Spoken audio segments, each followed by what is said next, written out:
காரப்பொரி டேஸ்ட்டாக மொறுமொறுன்னு இன்றைக்கி நம்ம செய்ய போகிறோம். வாங்க எப்படி செய்யலான்னு பார்க்கலாம்.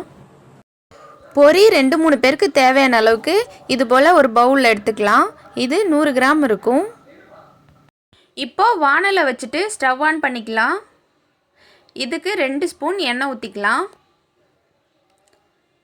2 பல்லு பூண்டு இடித்து சேர்த்துக்கலாம்.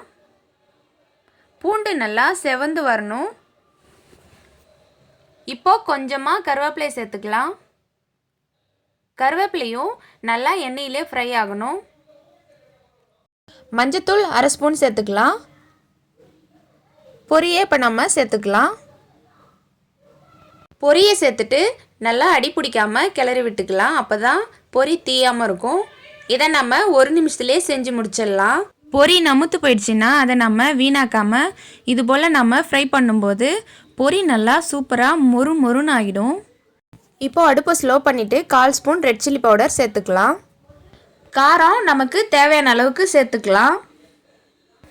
உப்பு பொரியிலே போட்டு வச்சுருப்பாங்க, அதனால் நம்ம காரம் போடலைன்னா உப்பு போட தேவையில்ல. இதுக்கு 1/4 ஸ்பூன் உப்பு போட்டுக்கலாம். அவ்வளோதான் பாருங்கள். இதை நம்ம 1 நிமிஷத்துலேயே ரெடி பண்ணிடலாம். கிட்ஸுக்கெலாம் நம்ம காரம் இல்லாமல் கொடுக்கலாம், சூப்பராக சாப்பிடுவாங்க. இந்த காரப்பொரி டக்குன்னு ஈஸியாக செஞ்சு முடிச்சிடலாம். நீங்களும் இது போல் ட்ரை பண்ணி பாருங்கள்.